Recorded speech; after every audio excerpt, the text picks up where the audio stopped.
지금 상반기 안에서도 이제 조금 달마다 좀 차이가 날 텐데 네. 저는 이게 오버슈팅이라고 봐요. 당분간은 좀 다시 올라가는 모습을 보이다가 다시 내려가는 커브를 보일 것으로 생각이 돼요. 6월 달 정도를 미국 부채 상한 기한으로 보고 있습니다. 달러가 다시 강세로 갈 수 있는 상황을 배제할 수가 없어요. 주시장이 본격적으로 반등을 하반기 연말 가서는 할 것으로 봐요. 적어도 문제는 뭐냐면 내년이 더 문제입니다. 인플레이션 다시 나타나요. 자산 가격도 다시 올라가고 이런 것이 일어나면 이제는 진짜 버블이거든요. 이거 어떻게 할 겁니까?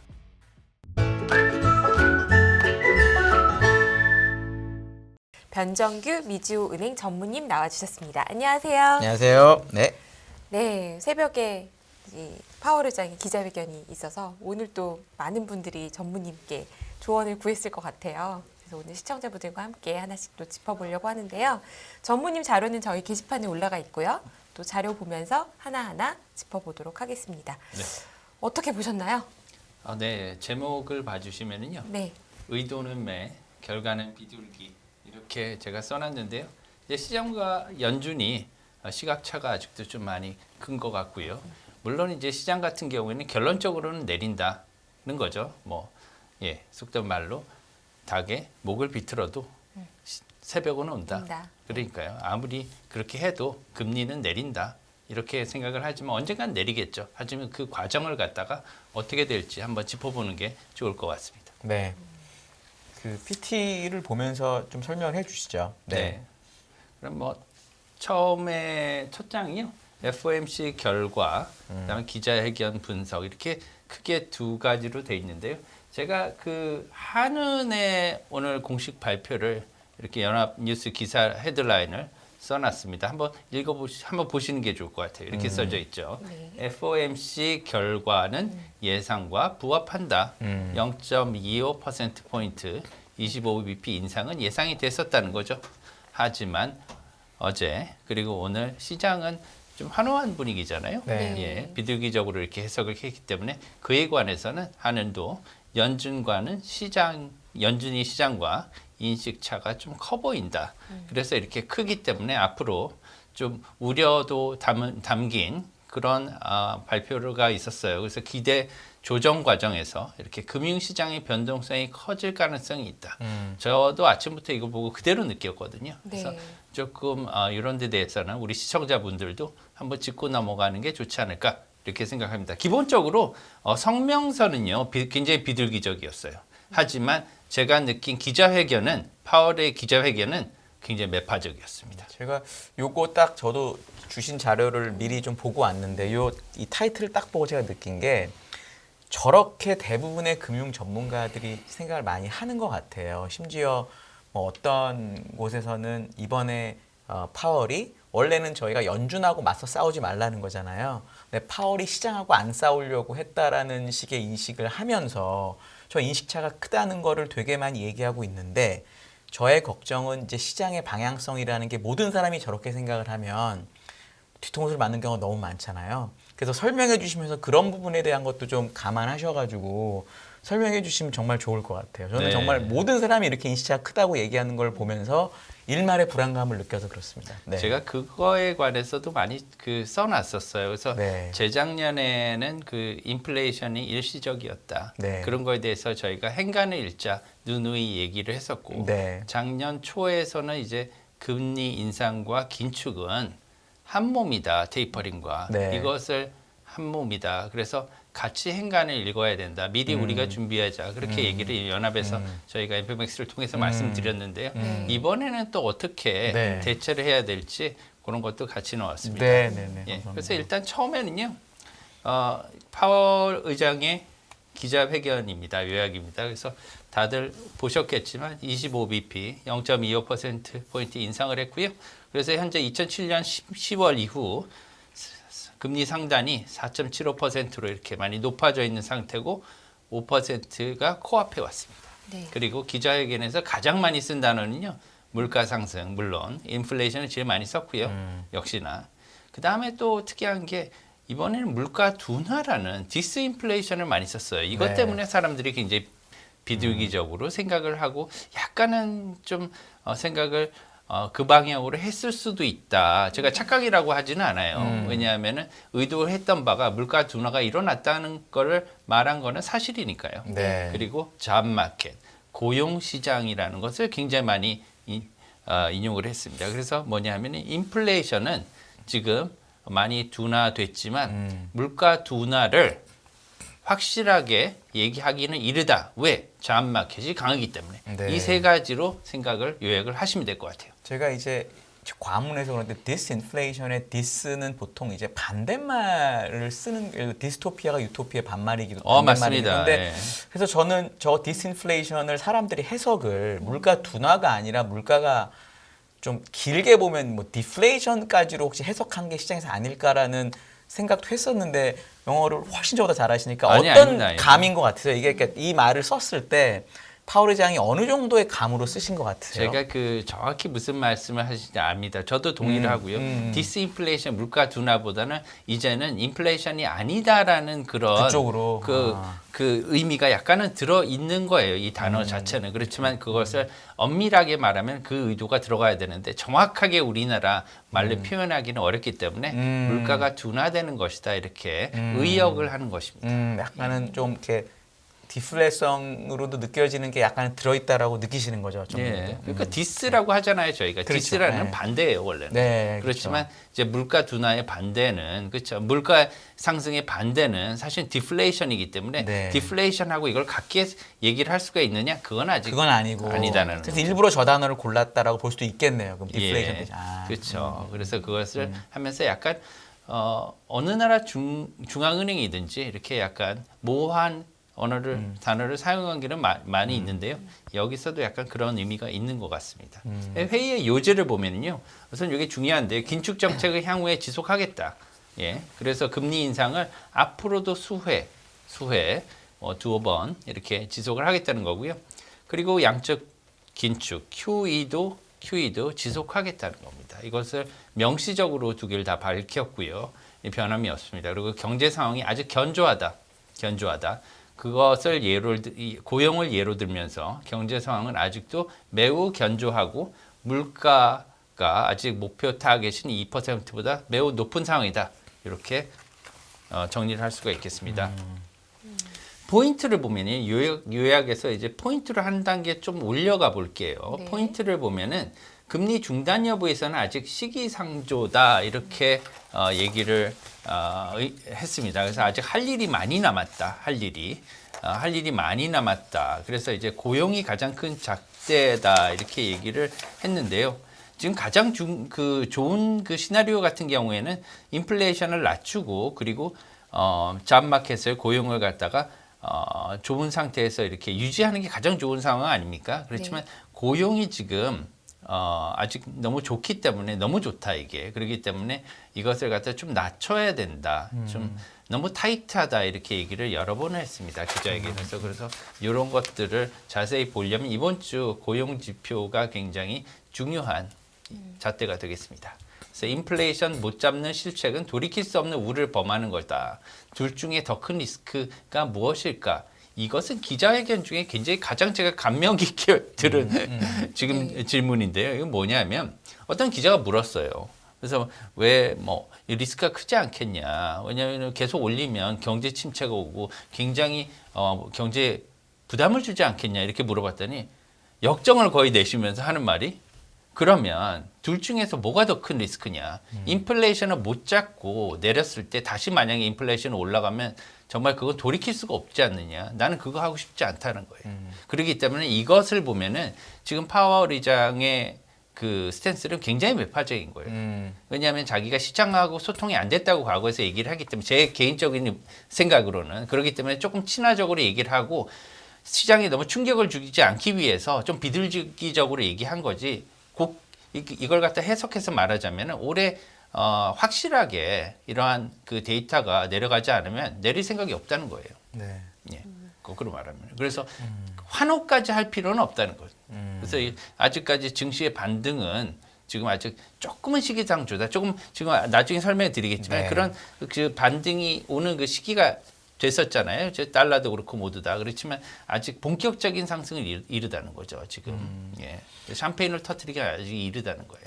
그 앞에서 한 의원님 말씀해주신 부분이 이제 디스인플레이션이라는 단어를 쓰니까 시장에서는 디스인플레이션, 인플레이션이 조금 많이 꺾인다는 걸 지금 연준이 인정하는 발언에 훨씬 더 환호를 했던 것 같고, 하지만 전무님 지금 말씀해주시는 거는 인플레이션을 못 잡는 실책을 범하는 걸 훨씬 여전히 더 강하게 맞습니다. 저항하고 있다. 우리는 무조건 인플레이션과 여전히 싸우고 있는 중이다. 이 그러니까요. 말을 더 강하게 하고 있다는 사실 말씀이신 그래서 거죠. 제가 그 기자회견을 들으면서 사람들이 조금은 오해를 할 수 있겠구나 이런 생각을 했었어요. 왜냐하면은 이 디스인플레이션 물가 둔화의 전체적인 초점을 포커스를 맞추게 되면 진짜 환호하게 되거든요. 네. 예, 그래서 여기에 초점을 맞추면은요, 자기가 듣고 싶은 걸 들으면 이렇게 돼요. 예, 그래서 조금 디스인플레이션이라는 건 물가 상승률이 좀 제어되기 시작했다는 의미다. 이렇게 받아들이시면 될 것 네. 같아요. 그렇게 상승률이 받아들여요. 둔화되는 거지 아직 인플레이션이 끝났다라고 받아들이면 끝났다는 안 건 된다라는 아니죠. 말씀이신 거죠. 예, 그리고 이제 인플레가 고점을 지나서 좀 안정화를 찾고 있다는 거죠. 그래서 특히나 그 금리 인하 시에 이제 우리가 긴축, 양적 긴축 QE도 중지가 되는 거예요. 금리 인하를 한다면. 네. 이게 동전의 양면이지 않습니까? 네. 같은 거예요, 사실은. QE를 갖다가 지금 해야 될 입장이 지금 강해요. 왜냐하면 지금 또 부채 한도가 있지 않습니까? 네. 오늘 부채 한도에 대해서도 기자들이 물어봤는데 지금 금리가 굉장히 높다 보니까 미국의 부채도 굉장히 많이 빠르게 늘어나고 있는 거거든요. 이 지급해야 될 채권에 대한 이자가 많아졌잖아요. 예, 그런 것도 무시할 수 없는 수준이기 때문에 그것도 또한 생각을 하면 뭐 대차대조표 안에 위에 올라가 있는 가지고 있는 이 채권들을 많이 축소하는 것이 또 하나의 과제가 될 것이다. 연준에서는 이렇게 생각을 합니다. 여기 고용 얘기하셔갖고 사실 어제 이 FOMC 있기 전에 네. 그 비농업 고용자 수가 나왔는데 그게 되게 좀 작게 나왔잖아요. 적게. 맞습니다. 그래서 네. 저는 이거를 시장 참여자들이 소위 말하는 약간 자기 편한 대로 해석한 거 아닌가. 그러니까 구직자 수가 적게 나왔으니까 다음 고용 지표는 되게 실업률이 뭐 올라가든지 아니면 이렇게 나쁘게 나올 거고 그럼 연준이 고용을 나쁜 걸 봤으니까 뭐 이렇게 막 약간 해석을 한 것 같기도 한데 네. 그런 부분은 혹시 영향을 줬을까요? 아니면 파월 의장은 그런 것까지는 우리가 모르겠고 일단 어느 정도는 고용이 확실히 나빠질 때까지는 기다린 이런 톤이었나요? 어떤 톤으로 느끼셨어요? 고용을 한두 번 얘기한 게 아니었어요. 네, 그러니까요. 뭐 엄청나게 많이 이때까지 뭐 기자회견 중에서 가장 아마 많이 얘기한 회의가 아니었나, 기자회견이 아니었나 이렇게 생각했기 때문에 그것을 염두에 두고 한 건 아닐 것 같습니다. 오케이. 이번만의 그 문제는 아니라고 생각해요. 예, 그래서 지금 또 여기 보시면 연준의 최종금리가 또 중요하잖아요. 네. 예, 보면은 12월 최종금리 전망은 아직 유효하다. 당연하겠죠. 왜냐하면 이제 지금 이번에는 첫 번째 회의이기 때문에 S&P 리포트가 없지 않습니까? 네. 그래서 다음 이제 3월달에 이제 점도표가 나오면 또 재밌을 텐데요. 거기서 이제 다시 논의하겠다는 겁니다. 그래서 그 전까지는 12월 당시에 가이던스가 뭐 미디안이 한 5.1 정도 됐었죠. 그때 5에서 5.25 정도였던 거죠. 예, 네. 그 정도 있었으니까 아직 그 가이던스가 유효하다는 거예요. 그 말은 뭐냐면 거꾸로 생각을 해보면 3월 인상은 확정적이다. 그죠? 그리고 5월 달까지도 인상이 매우 가능성이 크다. 이렇게 받아들이면 되겠습니다. 그래서 두 번의 인상이 0.25% 인상이 가능할 것으로 이렇게 현재 상태에서는 파월 의장은 그렇게 생각하고 있는 것으로 이렇게 이해를 했습니다. 네, 그래서 그렇게 본다면 미국의 기준금리 상단 5%는 확정적이라는 거죠. 지금. 네. 네. 예. 이게 시장에서는 저도 이거 기자회견문 몇 개 요약문을 보니까 어떤 기자가 그 점도표의 변경 가능성에서 뭐 물어봤더니 파월 의장이 명시적으로 얘기를 또 안 했다고 그러면서 이걸 또 자기 나름대로 편하게 다음에 바뀐다는 식으로 또 얘기하는 분도 있더라고요. 거진. 이거에 대해서는 전무님 혹시 어떤 의견 있어요? 저는 이제 원문 직접 들은 게 아니어서 완전 뉘앙스를 모르겠어가지고. 예. 예. 이제 그런 거에 대해서도 또 한 비슷한 질문을 기자들이 많이 해요. 그러니까요. 그래서 예. 그 여러 번 그런 것들도 이제 기자들이 이제 여러 방면으로 이렇게 그래서 그걸 짜맞추면 어떨 때는요 속마음이 들여다 보일 때도 있어요. 그렇죠. 예, 보일 때도 네. 있는데 기본적으로 뭐냐면 아직까지는 결정된 바가 없다는 거예요. 그래서 3월 달에 가서 그때 가서 2번의 데이터가 더 남아 있지 않느냐. 그렇죠. 지금 그 1월 말, 2월 말 데이터 왜냐하면 3월 중순이기 때문에 네. 23일인가요? 네. 네. 그렇기 때문에 그때 가서는 3월달 이제 점도표가 나올 때는 우리가 다시 얘기할 수가 있는데 그때는 2개의 데이터를 2달의 데이터를 연속으로 다 받아볼 수 있기 때문에 그것을 바탕으로 결정을 내리면 될 것이다 이렇게 여러 번 답변을 했습니다. 그러니까 원론적인 데이터인 건데 그냥 그렇게 해석을 많이 사람들이 했군요. 네. 알겠습니다. 그죠? 네. 예. 그래서 네. 그렇게 봤고요. 현재 이제 물가 상승률 하락은 인플레이션 재상승의 위험이 아직 상존하고 있다. 이것도 원론적이긴 한데 아까 제가 그 인플레이션을 못 잡고 내리는 경우에는 돌이킬 수가 없다 이렇게 얘기를 했던 바와 같이 아직 이것은 진심인 것 같아요.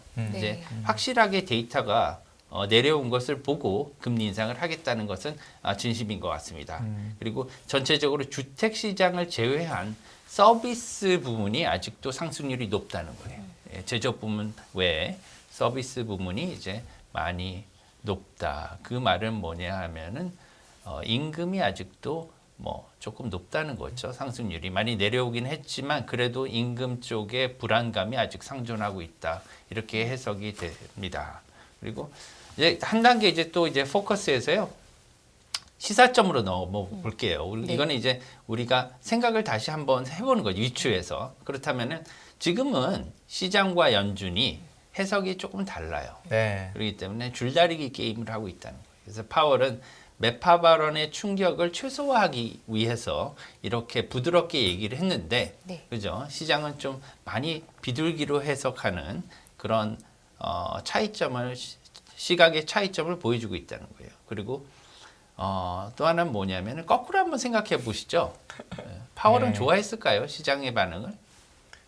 별로 좋아하지 않았을 것 같아요. 네. 네, 그렇죠. 매파적인 발언에 충격을 최소화하려는 거지 내가 비둘기다라는 메시지는 전혀 아니었는데 의도와 그러니까요. 달리 시장이 반응을 했기 때문에 자기 정말 비둘기를 보이기 싫은 사람이에요. 그렇죠. 지금 네. 얘네들 덜 힘들구나 이런 생각을 하는 거죠. 비둘기로 했다가 지난 1, 2년 동안 너무 많이 자기가 틀렸으니까 또 바로 돌아가긴 또 그럴 것 같기도 해요. 저도. 백악관에도 불려갔잖아요. 한번 네, 그래서 네, 삼자 대면 하기로 했지만 네. 굉장히 이례적이지 않습니까? 네. 이제 그런 상을 만들기 싫은 거죠. 그래서 그래서 굉장히 강하게 매파적으로 가려고 멘트도 크게 바꾸지 않고 원래대로 고수한 것 같아요. 맞아요. 그런데 시장에서는 이제 좀 안 믿는 분위기죠. 왜냐하면 누군가는 또 이런 얘기도 하더라고요. 인플레이션은 일시적이다 해서 한번 틀렸는데 여기서 만약에 힘을 놨다가 네. 또 인플레이션 못 잡았다라고 하면 2번 틀리는 거니까 이번에는 경기가 그러니까요. 부러질 때까지 강하게 갈 거다. 그래서 고집을 부릴 거다. 맞아요. 이런 얘기도 있어요. 사람들이 이렇게 많이 속다 보면은요, 이제 그 사람을 안 믿는 거죠. 이제 양치기가 되는 거예요. 그렇지만 제가 그 파월 의장 양치기라 그러는 게 아니라 그것을 의도하지는 않았지만 어쨌든 시장 상황이요 그렇게 몰고 갔어요. 작년, 재작년. 그렇죠. 예, 그래서 우리는 그래도 누구를 갖다가 이렇게 뭐 의지를 하긴 하지만 시장을 의지를 하긴 하지만 그래도 어떤 계명이 있어야 될 것 같아요. 그래서 제가 써놨어요. 뭐냐면 적어도 한 번은 의심하라는 거예요. 의심. 그래서 역발상을 하는 뭐 매번 역발상할 필요는 없지만 중요한 시기에는 역발상을 한번 하면 시장은 많은 경우에 그것을 갖다 수익률로 되돌려 준다는 겁니다. 예, 그래서 뭐 이거는 그냥 너무 직설적으로 써놔 시장은 착하기만 한 사람은 외면한다는 거예요. 네. 네. 예, 모든 걸 믿지 말라는 겁니다. 예. 두 번째는 반드시 복귀를 하라는 거예요. 예전에 어떻게 했지 이 사람이 예전에는 어떤 경우가 있었지 항상 그것을 보면은요 거기에 길이 있어요. 예, 그래서 조금은 사람이 뒤끝이 있어야 되는 거예요. 네. 투자자들은 그래서 리뷰의 중요성이 중요하다는 겁니다. 네.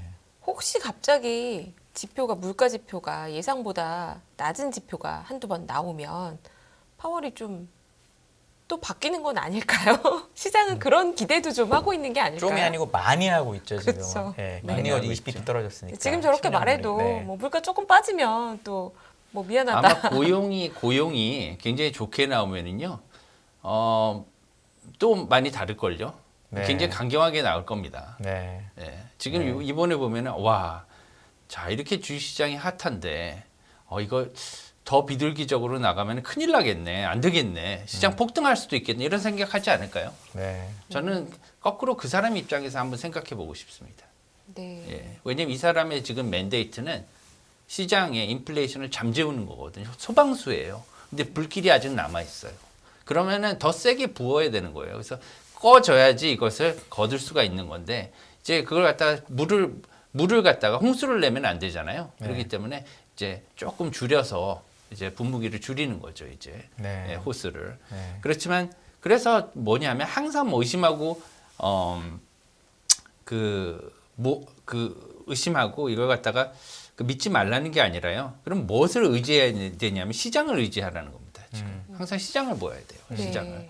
그래서 시장은 거짓말을 하지 않는다. 시장을. 그래서 back to the basic 우리가 보자. 그래서 근데 아까 김 의원님이 말씀하신 바와 같이 과거가 있어요. 그것 때문에 시장이 안 믿는 거거든요. 그래서 정리를 좀 제가 몇 개 해놔봤어요.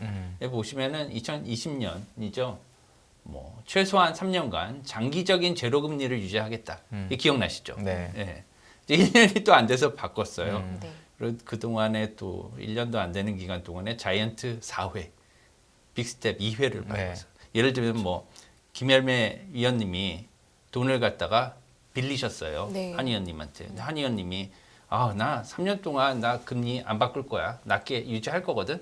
근데 1년도 안 돼가지고 야 너무 낮잖아. 더블로 내놔.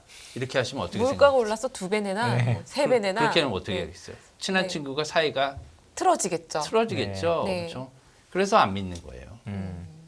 그리고 2021년 7월에는 계속해서 인플레이션은 일시적이라고 이렇게 수차례 했습니다. 7월, 8월까지도 이어졌죠. 그때 당시에 8월에 아마 잭슨홀 미팅이 있었죠. 그때 조금 이제 그 전환하는 것을 시사하긴 했었죠. 예, 그래서 통화 정책이 전환은 시기상조다 이렇게 했는데 또 그 다음 해 가가지고 인플레이션을 인정하고 또 이제 테이퍼링을 시사했죠. 그 다음 해가 아니네요. 제가 이게 타이포입니다. 21년 9월입니다. 네. 21년 9월이에요. 그렇죠. 그러니까 네. 2달이 안 돼서 그렇게 된 거예요. 제가 잘못 써놨습니다. 네. 21년입니다. 뭐 채 90일이 안 된 거죠. 60일 네. 정도 돼가지고. 그리고 뭐 11월에 가서는 테이퍼링 공식화했고요. 그리고 긴축이나 금리 인상과는 전혀 별개다. 그 당시에도 또 이런 말을 하지 않았습니까? 네, 테이퍼링은 하는데 우리가 금리 인상을 바로 하는 건 아니라고 굉장히 네, 얘기를 선을 했었죠. 확 그었잖아요. 네. 그 QE도 안 한다. 네. 다 QT, 그었는데. 네. 그죠? 네. 그런데 뭐 3월 FOMC에서 0.25%를 정기적으로 인상을 하고 또 그때 동시에 QE 발표도 같이 했습니다. 그죠? 이런 것들을 자꾸 겪다 보니까 사람들이 이제 난 안 믿어 이렇게 된 거죠. 네. 그래서 이번에 지금 인상을 계속 해야 된다. 금리 인상을. 물가 안정을 위해서는 갈 길이 멀다 이렇게 얘기했지만 사람들은 과연 이렇게 생각하는 거죠. 이 쿼터까지 인상을 지속할까? 두 번째로는 뭐 올해 진정 인하는 없을 것인가? 이렇게 두 가지 의문점을 갖고 있는 겁니다. 의문점 정도가 아니라 저거 반대로 생각하는 거 아닌가요? 지금 반대로 시장의 생각하는 흐름은 의문이 아니라 확신을 갖고 있는 것 같아요. 저렇게 될 거가 인하는 있을 거고 2분기까지 인상 못할 거라고 확신하는 수준으로 일단 어제는 반응을 했거든요. 그래서 너무 또 그로 쏠리니까 또 반대로 또 어떨까 그런 생각도 전 되게 들더라고요. 그런 부분은. 네, 네. 그렇죠. 네. 시장도 이제 똑똑해지는 거예요. 그래서 과거의 그 일들을 이제 계속 일어나다 보니까 거기에 대해서 이제는 우리도 좀 행간을 읽어야겠다 이렇게 생각을 하는 거죠. 예. 다음 이제 보시면은 이제 성명서가 있어요. 성명서. 네. 그 성명서가 이제 하나하나 매번 이렇게 보는데요. 네. 이제 인플레이션에 대해서 이렇게 좀 바뀌었어요. 그래서 사람들이 이렇게 시장이 인플레이션에 대해서 많이 완화적으로 바뀌었구나 이렇게 약간은 생각할 수 있는 그 여지가 있긴 있어요. 여지가 이게 보시면은요, 이스트라는 단어가 들어갔고요. 초반에 원래 엘리베이터 상승이라는 단어가 들어가 있었거든요. 이게 뒤로 한 단어만 남기고 빠졌습니다. 네. 예, 그래서 이제 특히나 인플레이션에 대해서는 많이 완화적인 그런 문구를 사용한 건 맞아요. 네. 예, 이스란 단어는 없었거든요. 예, 확실하게 썼네요. 확실히 썼습니다. 네. 그래서 성명서 같은 경우는 비둘기적이지만 파월의 기저회견은 매파적이었던 거죠. 약간 어떻게 보면 이게 온도 차이가 약간 있긴 있었어요. 네. 예. 다음을 보시면 금리 결정입니다. 이제 금리 결정 보시면은요. 러시아 우크라이나 전쟁에서도 물가 상승의 영향이 있다. 그래서 사실 이게 조금씩 완화됐었어요. 9월 달에는 요인이다 이렇게 못 네. 박았었는데 12월에는 기여를 한다 이렇게 바뀌었다가 이번에 아예 삭제가 됐습니다. 네. 네. 예. 그렇죠. 그리고 금리 결정에 있어서도 좀 이렇게 그 추세를 보시면 4연속 자이언트 스텝을 하다가 뭐 12월 달에는 빅 스텝으로 바뀌었잖아요. 네. 그리고 이번에 베이비 스텝으로 바뀌었고요. 그 다음 페이지를 보시면은 이 베이비 스텝이 앞으로는 바뀌지 않을 거예요. 그걸 뭘 보시면 아냐면은 이번에 향후 인상의 속도를 보시면요. 빨간색으로 제가 써놨습니다. 페이스, 속도에서 익스텐트로 단어가 자체가 바뀌었어요. 네. 이건 네. 뭐냐면 페이스는 속도잖아요. 네. 얼마나 빨리 자이언트를 할 것인가 아니면 빅 스텝을 할 것인가 아니면 베이비 스텝을 할 것이냐 이 문제가 아니라 이제는 얼마나 더 올릴 것인지의 문제라는 거예요. 익스텐트가 네. 들어갔기 때문에. 네. 그렇기 때문에 이제는 금리 인상의 속도가 더 이상은 포커스가 아니다. 네. 이제 한 번 더 올릴 것인가, 두 번 더 올릴 것인가, 네. 세 번 더 올릴 것인가. 이거의 문제지. 베이비 스텝은 확정적이라는 거예요. 그러니까 25를 가지고 조절할 거지 갑자기 다시 또 50이나 이렇게 하진 않겠다는 네, 그거는 거잖아요. 그죠? 이제 그거는 고려 안 한다는 거죠. 예, 예. 예. 이렇게 우회적으로 바꿔놨습니다. 예. 예. 예. 0을 갈 가능성이 없다라고까지 해석할 수 있는 건가요? 그럼요. 익스텐트에는 그 0도 포함이 되는 겁니다. 그렇죠. 네. 아, 0도 포함이 된다. 그러면 예. 이제 0이면 이제 안 하는 거죠. 네, 네. 그렇죠. 그것도 포함해서 네. 그렇죠. 속도를 높이는 것은 속도라는 없다. 거는 네. 얼마나 빨리 그렇죠. 이제 규모를 가지고 얘기를 하는 거지만 익스텐트 같은 경우는 이제는 얼마나 이제 그 더 갈 것인가의 속도를 몇 번을 더 할 것인가에 이제 네. 포커스를 두는 거거든요. 그러면 뭐 예를 들면 두 번을 한다. 그럼 세 번째는 안 하는 거지 않습니까? 그렇게 해석할 수도 있는 거죠. 이렇게 얘기를 해놓고 근데 이제 기자회견에서는 couple of이라는 표현을 썼잖아요. 네. 근데 보통 couple of 하면 한 번은 아닌 걸로 저는 그쵸. 배웠는데 네. 시장은 한 번 하고 끝이라고 생각하는 경우가 사실 되게 많은 것 같더라고요. 그러면은 아마 정우님 생각하시기에는 의도는 분명히 최소한 그래도 복수를 얘기했는데 네. 시장은 단수로 받아들인 다음에 그 단수도 끝 이렇게 지금 받아들인 거잖아요. 그 네. 오해는 오해가 아니라 그런 다르게 받아들인 거는 뭐가 야기를 했을까요? 이 전체적인 이 기자회견 무드상에서 사람들이. 지금 보시면은요. 이제 제가 여기 인플레이션 추이를 갖고 왔는데 한번 보시죠. 네. 지금 CPI가요. 9.1%에서 작년 지금 현재 6.5%까지 떨어진 상황입니다. 6.5%가 12월 말 기준이에요. 네. 예, 이번에 또 나오겠죠. 네. 그렇지만 이렇게 9.1%까지 작년 하반기에 찍었다가 순식간에 거의 3% 이상 내려온 거예요. 이게 만약에 5%를 이제 찍는다고 보면 채 뭐 한 4, 5개월이 안 되는 사이에 반 이상 뚝딱 내려오는 거거든요. 예, 그러니까 엄청 빨리 내려온다. 어떻게 보면은요, 이걸 갖다가 인터폴레이션을 해보면은 이 속도로 내려가면은요, 한 가을 정도까지 가서 거의 0%까지 내려옵니다. 네. 예, 네. 예, 이걸 갖다가 인터폴레이션 해보면 그러니까 어떤 사람 같은 경우에는 이렇게 빨리 내려오니까 어떻게 할 수가 없지 않겠느냐. 제가 이것도 논리에 맞아요. 뭐냐면 시장을 보라 그랬잖아요. 네. 시장은 벌써 이렇게 인플레이션이 없어지면 확실하게 이렇게 없어지면 파월 의장이 더 이상은 금리를 올릴 유인은 더욱 없겠지만 우리 내려야 되는 그런 유인이 되기도 하는 거거든요. 예. 이게 마이너스로 간다고 봅시다. 가을 들어서. 그러면 더욱더 그런 논리의 힘이 실어지겠죠. 그래서 그런 거죠. 근데 만약에 금리는 예를 들어 5%도 5.25%도 유지된다는 상황에서 물가는 막 이렇게 떨어져 잡혔는데 경기도 너무 좋아요. 그래도 금리를 낮출까요? 파월 의장이 물가가 떨어졌다는 이유 하나만으로? 보통 금리는 이제 경기의 대응책으로 내리는 거잖아요. 경기를 맞습니다. 나빠질 때 그걸 대비해서 금리를 올려놓고 굉장히 나빠지면 내리는. 중요한 질문이세요. 좋은 네. 질문이에요. 네. 그죠? 예. 물가는 이렇게 떨어졌는데 네. 경기는 좋아요. 네. 그죠? GDP 상승률도 좋고요. 만약에 그렇다면. 예, 네. 고용 상황도 좋고요. 네. 그렇죠. 물가는 굉장히 낮아져요. 네. 아주 좋은 상황이죠. 너무 좋은 상황이잖아요. 그건 니르바나입니다. 그건 예. 니르바나. 열반의 네. 예, 니르바나죠, 영어로. 네, 뭐 골디락스라고도 하고 예. 너무 좋은 거죠. 네. 그렇죠. 너무 좋은 상황. 그걸 원하는 거예요. 그렇게 되면은 금리를 갖다가 어느 정도 내릴 수 있는 좋은 찬스기도 해요.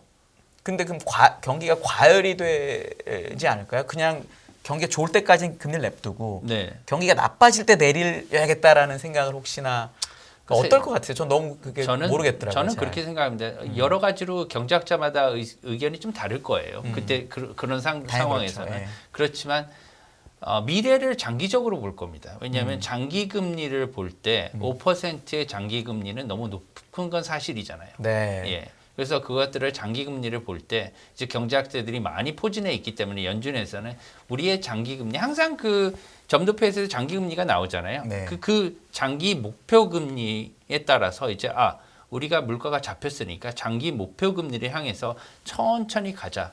이렇게 행동할 것으로 생각이 됩니다.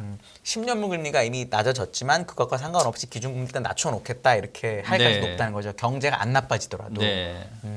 경제가 그게 중요한 겁니다. 앞으로 경제가 나빠질 수 있는 소지를 만드는 거죠. 그걸 유지하면서. 네. 그렇죠. 네. 그래서 기준금리 이렇게 높이 갖다 놓으면서 모든 경제가 그대로 있을 것이라고 생각한 경제학자는 아무도 없을 지금 거예요. 없죠. 예, 없죠. 예. 예. 그래서 그것을 장기금리에 천천히 맞출 것으로 이렇게 생각합니다. 그러니까 지금은 물가는 이미 잡혔고 경기는 좋고 금리는 높지만 앞으로 그래도 경기가 나빠질 거니까 미리 좀 낮춰놓겠다 이렇게 생각하는 그럼요. 거죠. 시간을 버는 거죠. 아주 좋은 거죠. 그런 상황이 돼 있으면은 모든 그 금리 위반자들은 아주 금리 결정 과정에서 너무 좋을 것 같은데요. 그렇죠. 예, 그렇죠. 경기가 나빠질 거니까 미리 금리를 낮출 이유까지는 없지 않을까요? 왜냐하면 지금 인플레이션이 재상승하는 거 아니냐라는 얘기도 초반부터 했었기 그럼요. 때문에. 중국도 그렇고요. 네. 지금 뭐 돈이 너무 많은데 이것을 어떻게 할 것이냐. 이 두 경제학자의 그 시각 차이입니다. 예. 근데 여러 가지 시각이 있을 수가 있어요. 정부님은 그래도 연준은 아마 그래도 미리라도 조금씩은 물가 상승률이 떨어지기만 하면은 미리라도 조금씩 낮춰갈 거다라고 보시는 거죠. 네, 5%는 지금 과거에 비해서 너무 높은 수준이고요. 그렇죠. 네. 예, 네. 5%는 너무 높아요. 그렇기 때문에 이것을 어떤 수단을 써서든지 뭐 지출 여력도 그렇고요. 지금 이것을 계속 지속적으로 서스테인하기는 굉장히 힘들 것이다. 네. 그래서 어느 정도는 뭐 적어도 3%까지는 내려야 되지 않을까 네. 이런 생각이 듭니다. 그래서 CPI를 보시면 이렇게 많이 낮아졌어요. 네. 그리고 연준은 그 개인 그 소비 지출이라고 하는 네. 그 PC를 많이 보지 않습니까? 네. 여기서 보시면 이제 그 파란색은 헤드라인이라 가지고요. 모든 걸 다 합한 거고요. 이제 코어는 에너지와 식료품을 제한 거지 않습니까? 그래서 빨간색은 그렇게 되고 있는데요. 이것 또한 지금 보시면 뭐 코어는 생각보다 이렇게 많이 떨어지지는 않았어요. 네. 왜냐하면 에너지와 식료품이 사실은 주범이었지 않습니까? 네. 예, 원유 가격이 굉장히 많이 거기에 공헌을 했기 때문에 네. 지금 그것을 빼면 조금 덜 내려오는 숫자긴 하지만 지금 이제 그 여러 가지 원자재들이나 아니면 원유 같은 경우에도 지금 하락세가 조금씩 반영이 되고 있기 때문에 어느 정도는 내려왔어요. 그리고 이런 것들이 이제 더 내려오게 되면 앞으로 연준의 금리 인하를 할 수 있는 그런 유인에 더 가까워질 것이다 이렇게 생각이 듭니다.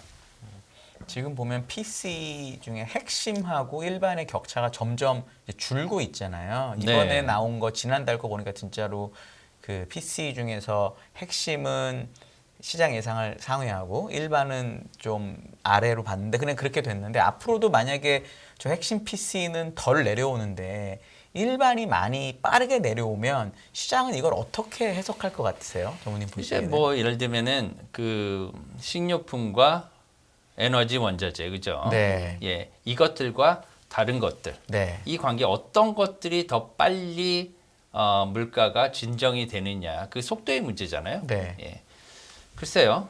그 지금 저는 이제 그 원유 가격을 우선 주의 깊게 봅니다. 네. 왜냐하면 이 코어 PC, 핵심 PC에서 가장 많이 차지하는 것이 원유지 않습니까? 원유 가격. 그래서 원유가 중요하기 때문에 이제 보면은 근데 우리나라 같은 경우에는 조금 영향이 덜할 수도 있을 것 같아요. 왜냐하면 지금 자동차가 많이 변하잖아요. 내연기관에서 이제 전기 자동차로 많이 이제 가는 추세인데 아직까지도 속도가 그렇게 빠르지는 않습니다. 우리나라의 변화의 추세가 그렇기 때문에 향후에 이제 그 원유 소비량이 자동차 그 휘발유 소비량이 올해까지는 적어도 그렇게 많이 떨어질 것 같지는 않습니다. 네. 그래서 그렇죠. 미국 같은 경우에는 어느 정도 많이 변화할 것인가. 미국 같은 경우에도 지금까지도 올해까지는 뭐 테슬라가 있긴 하지만 휘발유 차량을 특히나 남부 이런 데서는 선호한다 그래요. 네. 예,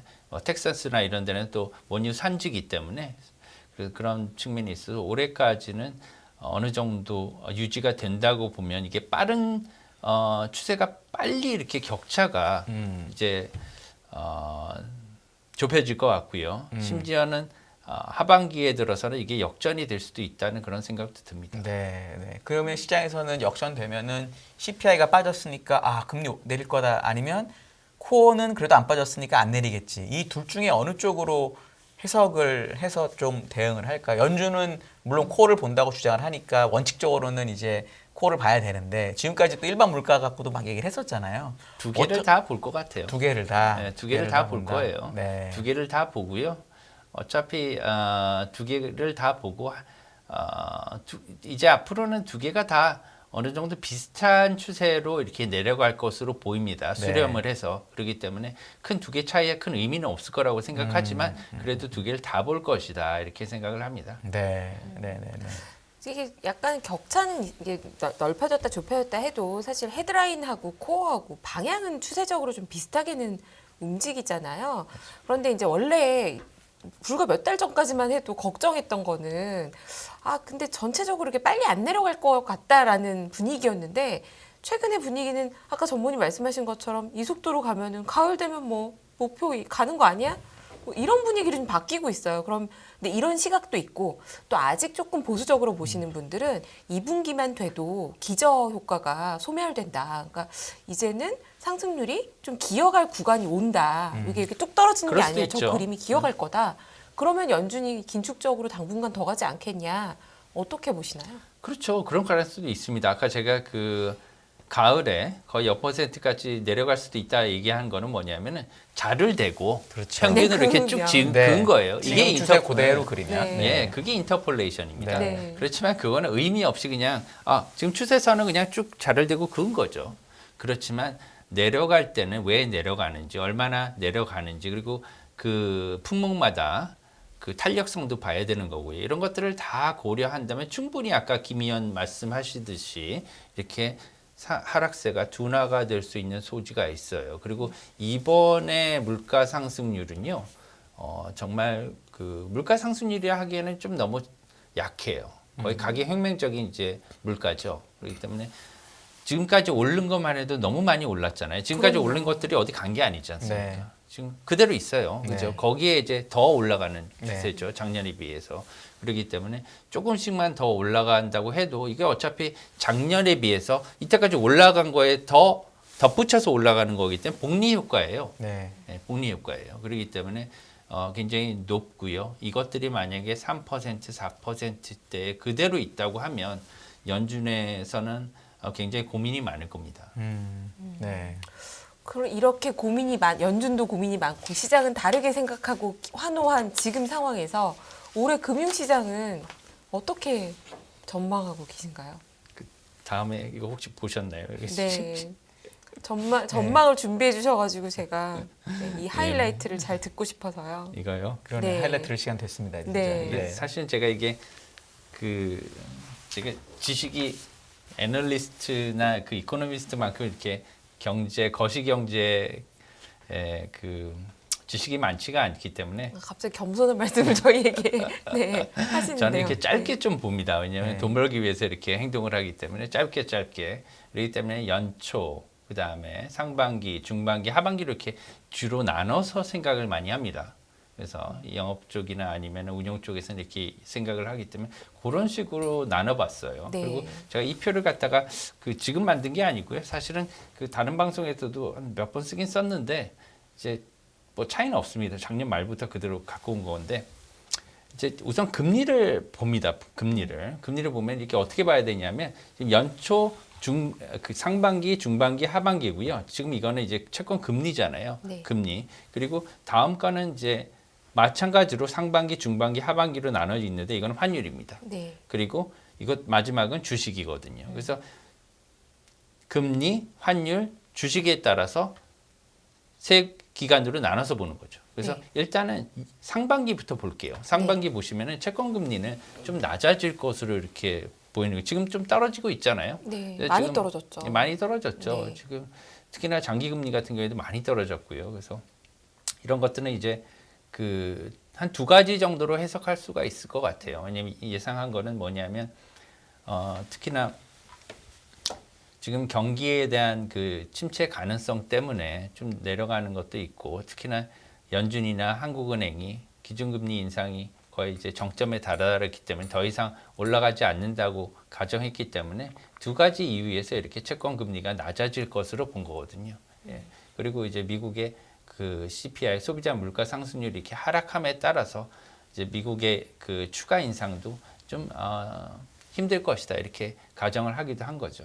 그리고 예. 네, 왜냐하면 지금 미국 10년물이 4.24%에서 어제 3.3 얼마까지 네. 90 베이시스 포인트가 아주 빠른 시간에 빠졌는데 지금 수준 근데 이제 기준금리는 어쨌든 올라는 갈 거잖아요 아직도. 그럼 계속 이게 괴리가 벌어지는데 그럼에도 불구하고 아직도 금리가 좀 더 떨어질 수 있다고 보시는 건가요? 아니면 이건 작년 말에 하신 거니까 그때는 그렇지만 지금은 좀 이게 금리가 너무 많이 빠져가지고 오히려 중반기에 더 가까워지는 건지 지금은 어느 쪽에 맞으신 것 같으세요?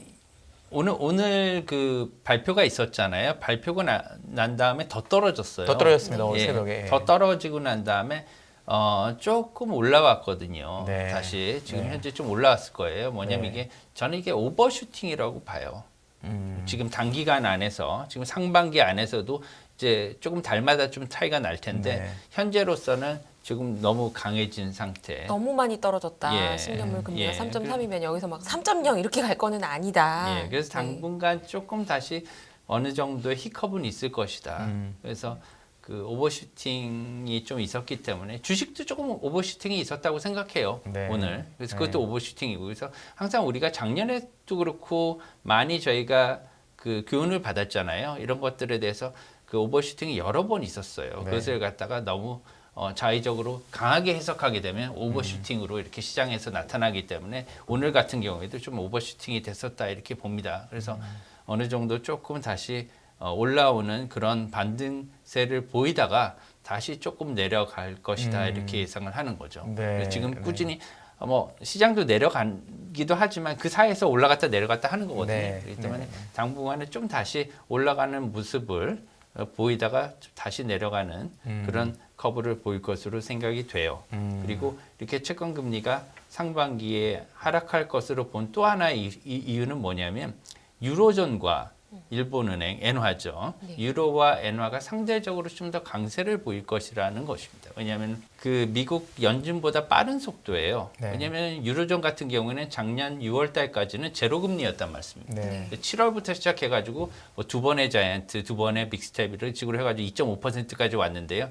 이번에 빅스텝을 밟으면 3%가 됩니다. 네. 이제 3%면 빠른 금리 인상이 빠르게 지금 지속이 되고 있는 거거든요. 지금 6개월이 한 6개월 사이에 지금 3%를 올린 거예요. 네. 그럼 굉장히 빨리 올리는 거거든요. 그래서 금리가 이렇게 빨리 올라가고 일본은행 같은 경우에도 구로다 총재 임기 말을 기점으로 해서 좀 변화의 그런 조짐이 있지 않을까 이런 기대가 있지 않습니까? 그렇기 때문에 이 두 개의 통화가 좀 강해지는 모습을 보일 것이다. 추가적으로. 네. 그래서 네. 이제 뭐 보시면은 다음에 보시면은 환율도 달러원 환율이 하락세를 좀 보일 것이다 이렇게 예상을 한 거고요.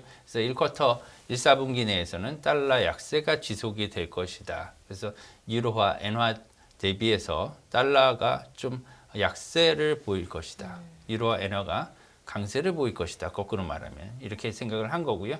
그래서 1, 4분기 뭐 4월 달까지 4월 초까지 한때 1,100원대 후반까지 내려갈 것으로 이렇게 전망을 하고 있어요. 그리고 달러 인덱스는 100선 밑으로 이렇게 일시적으로나마 내려갈 것으로 예상을 하고 있습니다. 네. 예, 그래서 이러한 그 금리와 환율의 예상 때문에 저희는 이제 그 주식 같은 경우는 그 소폭 반등이 일어날 것으로 예상을 하는데 악재와 호재에 굉장히 민감한 변동성이 큰 장세를 예상을 하고 있어요. 왜냐하면 지금 아직까지는 확실하게 연준이 뭐 중지를 할 것이라는 그런 뭐 기대는 있지만 확신은 없잖아요. 네. 그렇기 때문에 이런 것들 때문에 확신이 없으면은 변동성 이건가 저건가 변동성이 많은 거예요. 시장도 마찬가지입니다. 사람하고 마찬가지로 네. 변동성이라는 건 변화할 수 있다는 거죠, 방향이. 예, 그래서 변동성이 큰 장세가 일어날 거고요. 그리고 기업들의 실적은 아마 계속 악화가 될 거예요. 우리나라 기업뿐만이 아니라 전 세계적으로 지금 좋은 기업들이 많이는 없습니다. 그죠? 그래서 이러한 금리가 높으면요, 기업하기 너무 어려워요. 그래서 지금 본격적인 반등은 아직까지다. 그렇지만 작년과 올해가 굉장히 다른 점은 뭐냐면요. 시장이 오늘 왜 환호한지 아십니까? 작년과 다르게 작년 같은 건 뭐냐면 변동성이 큰 거는 마찬가지예요. 그렇지만 다른 건 뭐냐면 작년과 달리 올해는 희망이 있다는 거예요. 네. 작년에는 방법이 없어 계속 올린대. 그래서 계속 올린다가 그만 올릴까? 그렇게 지금 기대를 하다가 매번 찬물을 끼얹었잖아요. 네. 네. 그렇기 때문에 내려갔다 올라갔다 내려갔다 올라갔다. 그런데 올해는 좀 다릅니다. 언젠가는 이것도 중지하리. 그죠? 올해는 아마 중지할 가능성이 높아. 말로는 저렇게 했지만 매번 속았잖아. 그걸 거꾸로 생각해보면 올해는 내린다는 거야, 안 내린다는 건. 이렇게 생각하는 거죠, 역발상으로. 네. 그렇기 때문에 희망이 있다는 거죠. 특히 주식시장에는 위험자산, 대체자산 이런 데 희망이 있다는 거예요. 그렇지만 다시 가서 이제 중반기를 가보면은요. 채권 금리가 조금 다시 변동성이 커질 것으로 생각합니다. 이게 네. 여러 가지 이유가 있는데요. 특히 올해는 제가 이제 키워드를 보면 키워드가 신용으로 보고 있어요. 네. 뭐냐면 크레딧. 네. 예, 신용이에요. 왜냐하면 조달금리가 너무 높기 때문에 네. 이것은 이제 신용의 중요성을 다 기업이든 채권이든 주식이든 신용이 중요한 거예요. 믿음이 없는 상품과 기관은 버티기 힘듭니다. 네. 왜냐하면 돈을 그만큼 많이 집어넣어야 되기 때문에 써야 되기 때문에 그죠? 그 믿음을 얻기 위해서는 돈을 많이 써야 되는 거거든요. 그래서 그 믿음을 얻기 위해서는 돈을 많이 써야 되는데 돈이 없어요. 왜냐하면 돈을 갖다 걷어들이고 있잖아요. 네. QT로. 그렇기 때문에 이것을 갖다가 어떻게 헤쳐나갈 수 있는지에 따라 이제 기업들의 우량 기업과 그렇지 못한 기업, 우량 채권과 비우량 채권으로 많이 나뉠 것 같고요.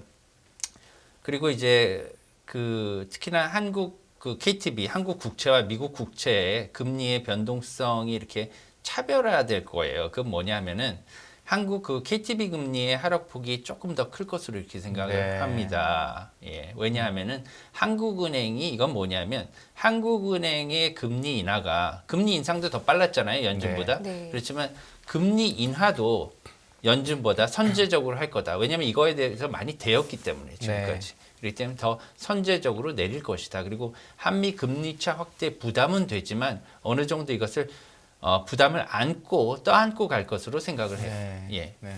그래서 보시면은 환율은 그 리스크 오프 위험 자산의 이제 회피 현상이 조금 일어남에 따라서 환율이 어느 정도 4월 지나서 5월 여름 지나면서 환율은 좀 반등할 것으로 보입니다. 다시 이제 1,100원대 후반까지 갔던 환율이 1,200원대 높게는 1,300원대까지 이제 다시 조금 올라갈 수 있는 그런 소지가 있을 것으로 생각을 하고요. 이것들을 조금 조심을 해야 될 것 같아요. 기업들 차원에서는. 네. 안전자산 선호 회기가 좀 일어날 수도 있고요.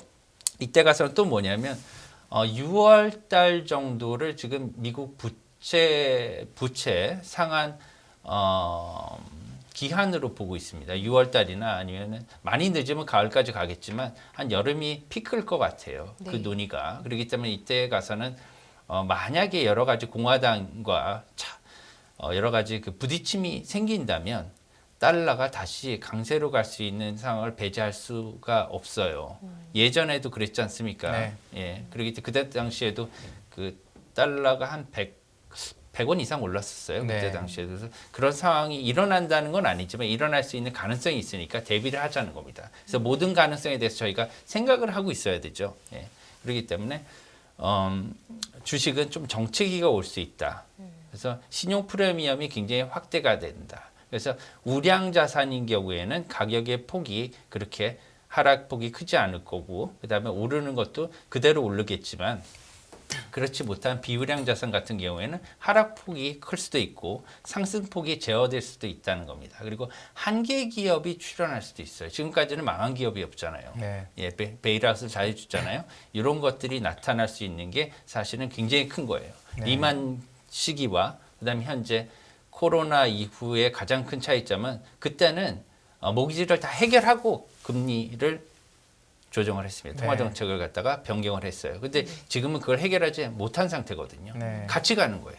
그렇기 때문에 금리를 갖다가 올리는 와중에서도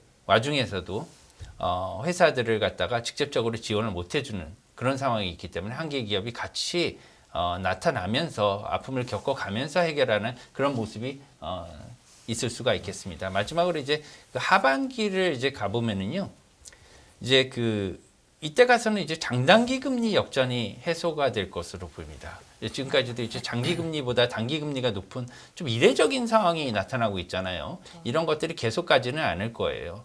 그래서 금리 역전 현상의 그 해소 방법은요, 장기 채권 있잖아요. 장기 채권은 많이 떨어지지 않는 대신에 단기 채권이 큰 폭으로 하락할 겁니다. 왜 그러냐면 연준이 기준금리를 인하할 것으로 기대감이 굉장히 많을 거예요. 이때는 네. 예, 가을 이후에 굉장히 많을 거기 때문에 시장은 이것을 갖다가 가격에 집어넣을 거거든요. 그러면 단기 채권이 갑자기 떨어지는 그런 현상이 있을 수가 있습니다. 그래서 시청자분들께서는 혹시나 채권에 투자를 하고 계신다면 이 부분에 있어서 장단기 금리차 역전 해소 시기를 좀 생각해 보시는 게 좋아요. 예. 그리고 그 다음에 하반기에 있어서 환율 같은 경우에는 이 미국의 달러 강세는요, 미국에도 굉장히 지금 부담은 사실이거든요. 그래서 지금은 역환율 전쟁이 계속 일어났었잖아요. 그래서 네. 달러 강세를 갖다 미국도 좋아했어요. 왜냐하면 수입 물건의 가치가 떨어지기 때문에, 그렇기 때문에 인플레이션이 조금은 제어되는 그런 도움을 많이 받았잖아요. 그렇지만 이런 것들은 이제 더 이상은 미국에 대해서 미국이 메리트로 생각하지 않을 것이다. 그렇기 때문에 다시 옛날로 환원해서 환율 전쟁으로 다시 복귀하게 되면 이제 뭐 재무부 환율 보고서도 이제 부각이 될 거고요. 그래서 1,200원 중심의 재하락을 볼 수가 있을 것이다. 이렇게 생각을 하고요. 이제 가장 중요한 거는 여러분들이 이제 주식 시장이 궁금하시잖아요. 저는 맞아요. 올해 파월 의장은 뭐 결론적으로는 내릴 수밖에 없을 것이다. 하반기에는. 그리고 시그널이라도 줄 수밖에 없을 것이다. 하반기에는. 이렇게 생각을 하고 있습니다. 그건 제가 동의를 하고요. 뭐로 가도 결과만 보시면 아마 내릴 것이다. 이렇게 저는 그렇게 생각이 되는데요. 그렇게 되면 뭐냐면은 그 인플레이션 타겟이 문제가 돼요. 그래서 아까 그 위원님께서 말씀하셨다시피 물가 상승률이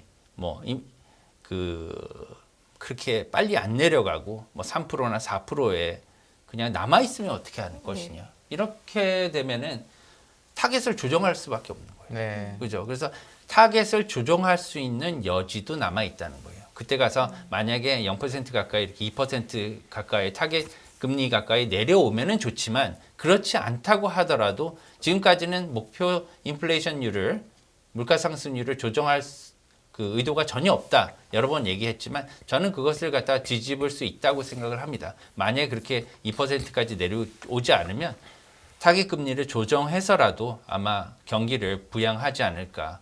근데 문제는 뭐냐면요. 주시장이 본격적으로 반등을 하반기 연말 가서는 할 것으로 봐요. 적어도. 그렇지만 문제는 뭐냐면 내년이 더 문제입니다. 내년에는 인플레이션이 다시 나타나요. 네. 저는 인플레이션이 내년에는 다시 나타나고 그다음에 자산 가격도 다시 올라가고 이런 것이 일어나면 이제는 진짜 버블이거든요. 이거 어떻게 할 겁니까? 그리고 정부 부채도 더 늘어날 수밖에 없어요. 그러면 이제 정부 간에 그것을 갖다 떠넘기기 위한 그런 또 알력 게임이 있을 거거든요. 이것은 또 다른 경제 전쟁으로 나타날 거기 때문에 여기에 대한 좀 우려가 많습니다. 만약에 물가 목표를 높이면 그 얘기는 장기 균형 금리도 높아진다는 얘기랑 똑같잖아요. 그럼요. 사실은. 그러면은 이제 밸류에이션이 뭐 채권이든 주식이든 부동산이든 밸류에이션이 기준이 되는 금리가 일단 올라가는 거잖아요. 그렇습니다. 그러면 자산 가격에는 나쁜 영향을 주지 않을까요? 왜냐 한 번 물가 목표를 올리면 예를 들어 물가가 내려왔어요. 그래서 올려놨는데 또 올라가요. 그러면 또 올릴 수도 있고 이러면 사람들이 보기에 그럼 앞으로 우리가 기준으로 삼아야 되는 밸류에이션 금리는 계속 올라가는 거 아니야? 이렇게 되면은 사실 자산에 좋을 수는 없는데 그런 부분은 혹시 어떻게 가능성이 있을까요? 그 논리가 좋습니다. 맞습니다. 그렇지만 다른 한편으로 보면은요, 제가 QT를 얘기를 하겠습니다. 네. 뭐냐면은 양적 긴축이죠. 네. 양적 긴축으로 본다면 연말에 금리를 인하하게 되면 QT의 종료를 의미합니다. 2018년하고 19년에는 근데 그때는 금리 인상 중단하고 인하하고 조금 더 하긴 했거든요. 2018년 그렇죠. 한 9월까지. 근데 그럼에도 불구하고 금리 인하하면 그 순간 QT는 중단되는 거랑 마찬가지다 이런 느낌. 사실 그렇죠. 네. 이게 뭐 한 몸인데요. 그렇죠. 테이퍼링과 금리, 그죠? 네. 금리 인상을 한 몸인 거와 같이 뭐 조금 레그 시차가 있을 수는 있지만 어차피 같이 따라가게 돼 있어요. 네. 같이 붙어 있는 거기 때문에. 네네네. 예, 그렇기 때문에 그 시차는 크게 문제가 되지 않는다. 일단 금리 인하가 시작되게 되면 사람들은 QT는 이제 신경 안 써. 이렇게 할 거예요. 네. 예, 투자자들은. 그렇기 때문에 그에 관해서 QT가 중단이 되게 되면 미국의 대차 대조편이 현재 지금 8.5조 달러 정도까지 내려와 있습니다. 9조 네. 달러까지 가 네. 있다가요. 아마 연말까지 7.6조 달러, 7.7조 달러 정도까지 내려갈 수는 있는데 그렇게 빨리 내려가기는 힘들어요. 네. 그러면 지금 4조 달러대에서 2배 이상 이렇게 올라온 그 연준의 대차 대조표가 얼마나 더 갈까요? 계속 가야 된다는 소리입니다. 네. 그러면 이걸 갖다가 떨고 가야지 더 얹을 수가 있거든요. 그러면은 굉장히 무리수를 두게 되는 거죠. 네. 그렇게 되면 이건 앞으로 이제 연준의 밸런스 시트를 갖다가 소진할 수 있는 더 내릴 수 있는 그런 기회는 없어진다고 봐도 돼요. 그러면 앞으로 이렇게 큰 장부를 들고 갈 수밖에 없는 거예요. 예. 그 지금 전문의께서 올해에 대해서 상반기, 연초, 중반기, 하반기 이렇게 나눠주셨는데요. 사실 이 상반기 전망이 너무 정확하고 문제는 뭐냐면 이 상반기에 말씀하신 달러 지수 100 이미 거의 다 왔고 주식시장은 상당히 반등을 했고 그리고 대폭 반등 아닌가요? 그쵸. 한 달 만에. 그러니까 달러 지수가 지금 작년 10월 말 대비해서 지금 한 13, 14% 지금 빠졌거든요. 그래서 난 US라고 요새 얘기하죠. 미국 제외한 나머지가 그 정도는 다 오른 것 같아요. 10% 이상이요. 그럼 한 달 만에 엄청난 랠리를 보인 건데요. 제가 마지막으로 여쭤보고 싶은 거는요. 전문의께서 전망하신 저 상반기에서 중반기 넘어가는 게 굉장히 중요한데 저걸 시점을 기준으로 봐야 할지 아니면 조금 중반기가 빨리 올 수가 있습니다. 그렇죠. 예. 어떤 지표가 움직이면 우리가 이미 중반기로 간다라고 이걸 뭐 경계해야 제가 될지. 뭐 3월 말 4월 이렇게 하기는 좀 그렇고요. 네. 이게 뭐 상반기, 중반기, 하반기로 이렇게 나눴기 때문에 그렇지만 중반기가 좀 빨리 올 수 있는 소지가 있어요. 그리고 모든 것들이 좀 선제적으로 반영되면은 빨리 오는 그런 현상은 있습니다. 그리고 제가 뭐 중반기에서 또 틀릴 수도 있는 거고요. 그렇지만 이런 상황이 일어나면은 제가 안 좋을 거라고 생각이 들어요. 그래서 이렇게 나타나지 말아야 되는데 이런 생각을 하고는 있지만 좀 자꾸만 이렇게 될 것 같은 생각들이 시뮬레이션을 해보면 많이 있어서 좀 불안하긴 합니다. 그러니까 시점상으로 아직 2월 2일밖에 안 됐지만 너무 지금 증시가 오버슈팅하거나 채권 금리가 금리도 많이 너무 떨어지고. 빨리 빠지거나 그렇다고 하면 우리는 중반기를 좀 준비할 태세 전환을 해야 된다. 예, 이렇게 보시는 그래서 거죠. 시청자분들께서는 오버슈팅의 가능성에 대비를 하시는 거를 추천을 드리기 위해서 제가 이 말씀을 드린 거예요. 현재 약간 오버슈팅된 감도 약간 있다 이런 약간 뉘앙스로 저희가 받아들여도 될까요? 약간 뭐 조금 더 갈 수는 있겠지만 이제 쌓이는 거죠. 그런. 네. 네. 그러니까 이걸 꼭 말씀드리려고 했던 거는 저희가 또 상반기, 중반기 이러면 2월이니까 또 증시는 매일 오르고 오늘도 외국인이 코스피를 5천억을 넘게 샀어요. 그래서 지금이라도 상반기 남았으니까 좀 달려보자라고 이해하시는 시청자분들이 계실 것 같아서 마지막에 확인 질문을 드린 거고요. 오늘도 역시나 명쾌한 설명과 이 자료 너무 감사하고요. 저희가 또 변화가 있을 때 또 전문님 모시고 또 계속해서 의견 듣도록 하겠습니다. 감사합니다. 오늘 너무 감사드리고요. 네, 변정규 미주은행 전무님 나오셨습니다. 감사합니다. 감사합니다. 전례 없는 금리 인상이죠. 환율 너무 어려워요. 결론만 알려주세요. 당신은 외환 모태솔로입니다. 환율 그동안 너무 어려우셨죠? 이제는 쉽다 말할 수 있을 거예요. 오늘부터 환율과 썸 타시겠습니까?